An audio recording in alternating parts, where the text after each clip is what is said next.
맥락 시간으로 이어가 보도록 하겠습니다. 오늘도 각 산업을 대표하는 전문가를 모시고 그 산업에 대한 맥을 짚어보는 시간으로 진행을 해보겠습니다. 오늘 이 시간은 신영증권의 엄경아 연구원과 함께합니다. 안녕하십니까? 네, 안녕하세요. 네, 반갑습니다. 오늘 조선 관련된 이야기를 좀 나눠봐야 될 것 같은데요. 조선주들 펀더멘털이 여전하다라는 평가를 받고 있는데 주가의 흐름은 다소 아쉬운 움직임이 나타나고 있습니다.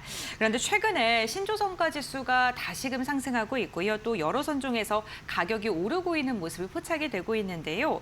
현재 선가 수준이 조선사들에게 좀 우호적인 수준인지 먼저 짚어보고요. 또 전선적으로 가격의 상승이 확산될 수 있을지도 궁금합니다.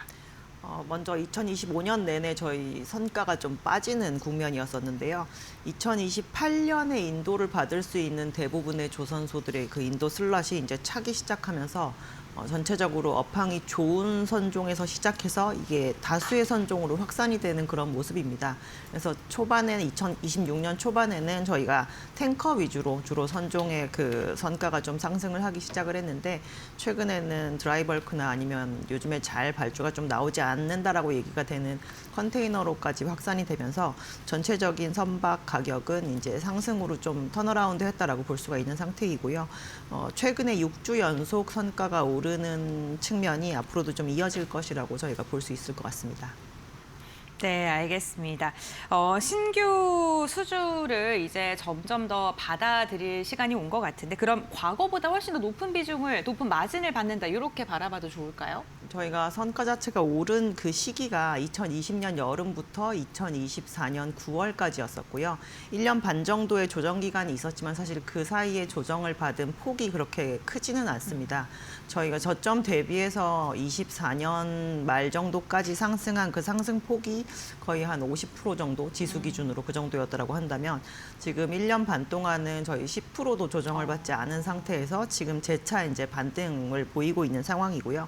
아시다시피 대부분의 조선 업체들은 달러로 수주를 하기 때문에 실질적으로 원화 기준 선가는 2025년에 저희 지수가 조정을 받을 때도 굉장히 강세였고 2026년 들어서는 더더욱 지금 환율이 강세인 거를 좀 체감을 할 수 있는 상황이기 때문에 실제로 비용은 원화로 지불이 되고 저희가 수주는 달러로 하면서 이미 원화 기준으로 굉장히 높은 가격에 인식을 했기 때문에 지금 수주하고 있는 선박들의 그 마진율은 굉장히 높을 것이다라고 좀 기대해 볼 수 있을 것 같습니다. 네, 오히려 달러 강세 시장이 조선사들에게는 실적의 또 기대감으로 이어질 수 있겠다라고 말씀을 해주셨습니다. 해상운임 쪽도 함께 살펴보도록 할 텐데요. 해상운임 전반적으로 강세를 보이고 있는데 일부 탱커라던가 LNG 운임은 또 하락하는 모습이 확인되기도 했습니다. 운임 강세가 조선 발주로 이어질 가능성이 있는지도 궁금하고요. 또 선종별로 이렇게 운임비에 대한 상승과 하락이 다르니까요. 매력도가 조금 다를 것 같거든요. 연구원님 어떻게 보실까요?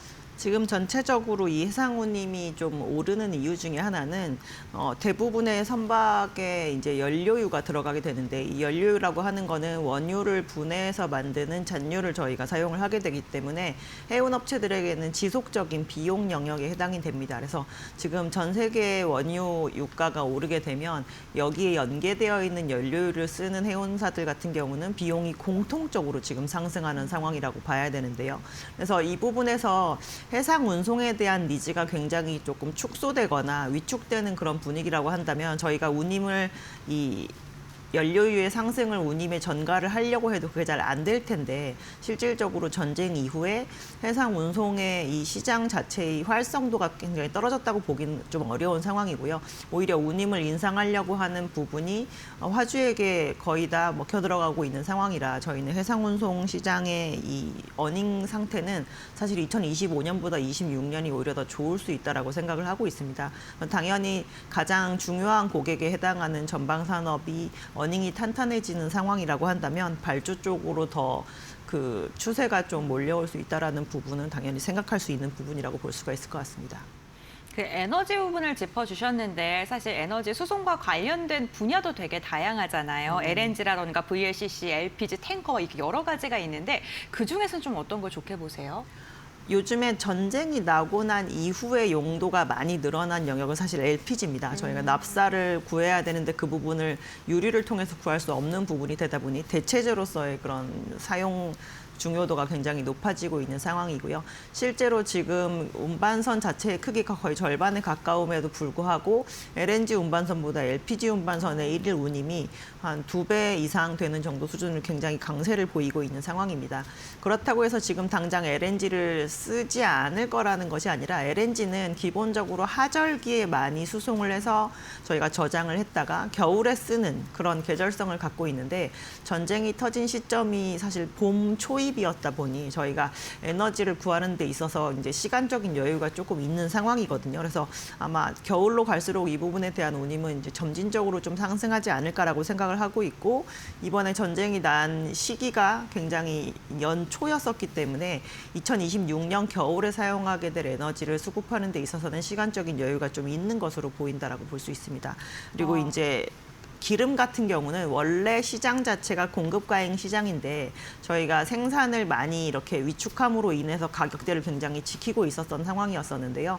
호르무즈 해협이 막힘으로 인해서 여기를 통해서 구하던 유류를 다른 지역을 통해서 구하려고 하는 노력이 좀 가해지다 보니 오히려 이런 유류를 나르는 탱커에 대한 프리미엄이 굉장히 많이 붙었다가 최근에 조정을 받고 있는 상황이긴 하지만 전쟁 이전보다는 지금 여전히 높은 수준을 유지하고 있다라고 보시면 될 것 같습니다. 네, 알겠습니다. 어쨌든 이 호르무즈 해협의 봉쇄 그 이란에 대한 리스크가 가을까지 뭐 장기화가 되게 된다면 LNG 관련된 운임 비용도 좀 기하급수적으로 증가하지 않을까 뭐 이러한 생각도 드네요.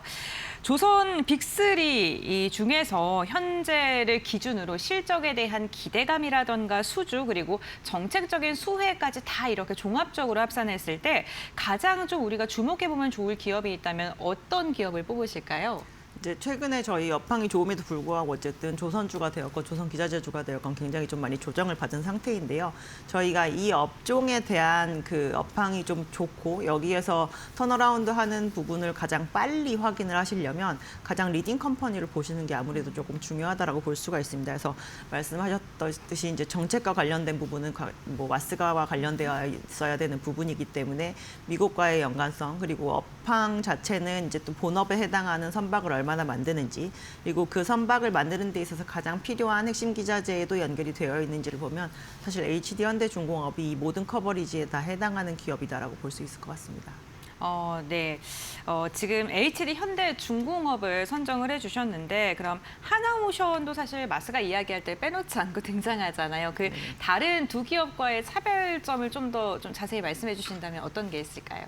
일단 본업에 해당하는 상선 생산 그 능력이 가장 큰 회사에 해당이 됩니다. 저희가 거제도에 있는 회사보다 울산에 있는 기업들의 이익률이 작년에도 그렇고 재작년에도 그렇고 월등히 조금 높았던 부분을 확인할 수가 있는데 아무래도 더 생산량 자체가 많다 보니 매출 레버리지 효과가 좀 뚜렷하게 나타나는 그런 측면이 있고요. 이 회사가 유일하게 완성조선 업체들 중에서 엔진을 자체적으로 자체 사업부에서 생산을 하는 그런 내재화된 핵심 기자재 역량을 가지고 있는 업체라고 볼 수 있기 때문에 이런 부분에서도 좀 저희는 특장점이 가지고 있다라고 볼 수가 있고 기본적으로 거제도에 있는 삼성중공업과 하나오션 같은 경우는 삼성중공업은 해양 플랜트에 그리고 하나오션 같은 경우는 방산에 많이 집중을 하고 있다라고 저희가 좀 볼 수 있는 측면이라서 그러한 부분이 부각될 때 다른 경쟁사들 대비해서 조금 차별화되는 모습을 보일 수는 있겠지만 조선업에 있어서 저희가 연계되어 있는 모든 이슈에 다 들어가 있는 업체가 어디일까라고 보면 현대중공업이 아무래도 조금 편한 투자처가 될 거라고 볼 수 있을 것 같습니다. 네, 알겠습니다. 다른 두 곳 기업과의 또 이제 비교를 통해서 좀 설명을 도와주셨고요.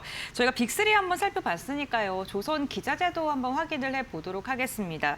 조선 기자재도 밸류체인이 굉장히 넓기 때문에 어떠한 섹터를 좀 접근해야 되는지 고민되시는 분들 많으실 것 같아요. 연구원이 보시기에 어떤 섹터를 좀 집중적으로 보면 좋을까요?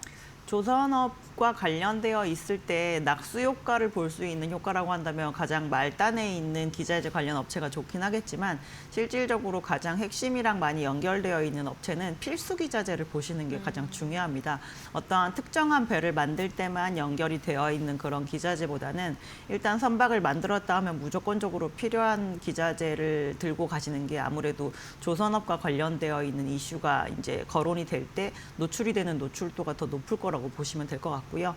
기본적으로 핵심적인 기자재는 엔진이랑 블록 관련 업체들이 좀 많이 관련이 있다라고 보시는 게 좋을 것 같습니다. 네, 그 엔진이랑 블록 말씀해 주셨는데 핵심이긴 한데 그 두 개를 딱 선택을 하신 것도 궁금하고요. 그리고 엔진이 요즘에 또 AI 데이터 센터랑 연결돼서 주목받고 있잖아요. 이 네네. 부분에 대해서는 어떻게 전망하시는지도 궁금합니다. 저희가 엔진사를 이제 말씀을 드리는 이유는 말씀드렸다시피 일단 배를 만들었다 하면 무조건 들어가야 되는 기자재에 해당이 되는 부분이 있고요. 그리고 이제 이번에 코로나 팬데믹 이후에 선박이 많이 발주되는 이유 자체가 친환경 선박으로 바꾸기 위한 이 목적이 큰데 거기에 있어서 제일 중요한 역할을 하는 게 엔진이기 때문입니다. 대체 연료로 추진할 수 있는 선박이 되려면 대체 연료로 굴러갈 수 있는 엔진을 탑재하고 있어야 된다는 그런 특징 때문이라고 볼 수가 있을 것 같고요.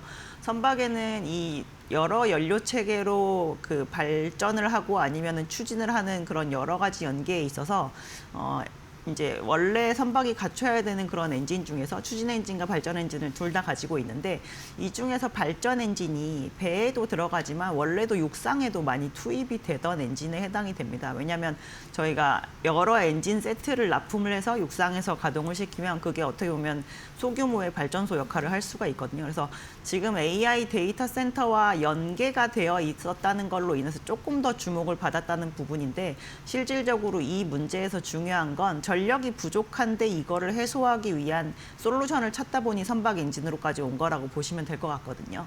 그래서 앞으로도 이러한 전력 부족이 뭐 단기간에 해결이 되지는 않을 것으로 보기 때문에 아마 선박의 발전 엔진을 만드는 업체들에게 이러한 부분이 계속 연결적으로 나오지 않을까라고 생각해 볼 수 있을 것 같습니다. 그래서 이게 한번 나왔던 이벤트로 끝나지는 저희는 않을 거라고 보고 있고요. 조선이랑 관련된 데서 특히나 엔진사와 이제 향후에 어떻게 될지에 대한 부분을 좀 생각해 보면 엔진사에게는 선박과 관련된 부분 그리고 전력 수요에 대한 부분, 육상에서의 전력 수요에 대한 부분에 이 전방 산업이 더 확대되는 그런 효과를 가져올 수 있다라고 보시면 될 것 같습니다. 네, 알겠습니다. 이런 기자재 쪽도 한번 짚어주셨고요. 어쨌든 조선 관련된 기업들이 시장에서 주목을 받고 이렇게 주가의 리레이팅이 나왔던 가장 큰 이유 중에 하나가 미국과의 그 관계 덕분인 것 같습니다. 미국 조선업 재건 프로젝트에 1,500억 달러 정도가 투자될 것이다라는 이야기 나오고 있는데 사실 그렇게 된다면 우리 조선사들도 실제 수주까지 이어지지 않을까 기대를 해볼 수밖에 없거든요. 어느 정도라고 보실까요, 가능성을?